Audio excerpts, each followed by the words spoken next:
Tau gak sih, tadi kan gue habis beli es ya, sama lu juga kan.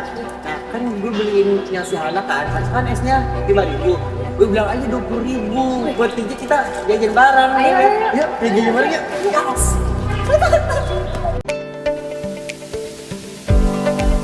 Teman-teman, video tersebut merupakan contoh kecil dari tindakan suatu korupsi yang seringkali kita temui di kehidupan sehari-hari. Sebelumnya, hai, perkenalkan nama saya Natasha Yansanu. Kali ini saya akan membahas mengenai pendidikan anti korupsi yang seringkali kita temui di kehidupan sehari-hari. Kita harus merancang suatu pendidikan anti korupsi untuk membentuk suatu karakter dan perilaku seseorang untuk menghindari suatu korupsi pada individu sejak dini. Nah, apa sih korupsi itu? Korupsi merupakan suatu tindakan atau salah satu penyalahgunaan kekuasaan untuk keuntungan pribadi, di mana perubahan kondisi dari yang tadinya berbuat baik, jujur, dan adil menjadi kondisi sebaliknya. Nah, korupsi yang terjadi di video tersebut merupakan korupsi nepotistik, di mana korupsi tersebut terjadi karena adanya hubungan suatu pertemanan. Hal tersebut adalah bentuk perbuatan kecurangan. Nah, bentuk-bentuk dari korupsi tersebut ada berbagai macam bentuk seperti suap menyuap, penggelapan dana, ataupun nepotisme dan pemerasan. Nah, dalam bentuk korupsi tersebut pasti ada beberapa hal penyebab mengapa orang tersebut melakukan korupsi. Salah satunya diantaranya adalah keserakahan seseorang. Nah, keserakahan seseorang itu menjadi suatu sifat manusia menginginkan lebih dari apa yang ia miliki, membuat seseorang tersebut ingin melakukan korupsi yang merugikan orang lain. Selain keserakahan, ada juga kesempatan. Adanya kesempatan ini merupakan adanya situasi di mana sistem pengawasan dan hukum lemah sehingga memungkinkan seseorang untuk berbuat korupsi. Dalam kesempatan ini adanya membuat orang bertindak korupsi.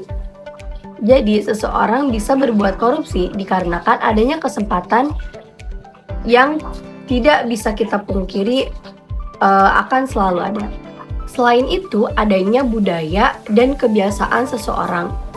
Nah, budaya tersebut merupakan suatu norma sosial yang tidak mendukung integritas. Akhirnya, budaya dan habit seseorang membuat seseorang itu membuat hal biasa dalam bertindak korupsi.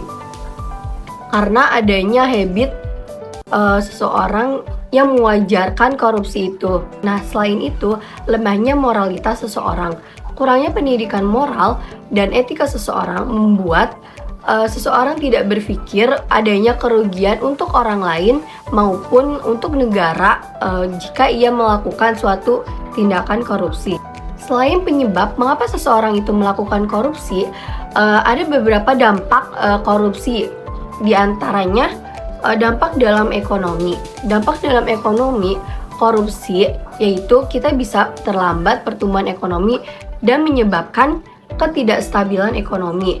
Yang kedua, adanya dampak dalam sosial, menghancurkan kepercayaan masyarakat terhadap pemerintah dan institusi publik. Nah, ada juga dampak dalam politik. Dampak dalam politik ini mengakibatkan ketidakstabilan politik dan pemerintahan yang tidak efektif. Nah, selain itu ada juga dampak dalam moral.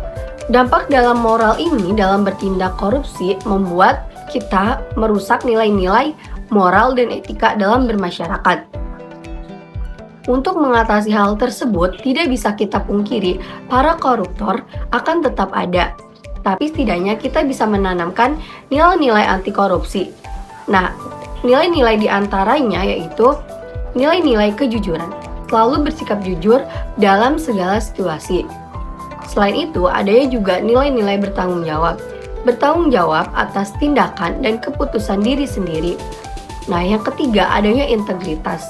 Suatu integritas memiliki prinsip moral yang kuat dan konsisten sehingga memungkiri seseorang tidak berbuat korupsi. Selain itu, adanya nilai-nilai transparansi, bekerja dengan terbuka dan tidak menyembunyikan informasi yang seharusnya diketahui publik. Nah, adanya pembahasan mengenai pendidikan anti korupsi ini setidaknya membuat kita lebih menanamkan sikap keterbukaan kita untuk tidak melakukan korupsi. Untuk kita lebih berhati-hati dalam melakukan suatu tindakan. Mungkin itu saja pembahasan pendidikan anti korupsi yang saya ketahui. Semoga apa yang telah saya sampaikan bisa bermanfaat untuk para pendengar. Sekian dari saya. Bye-bye.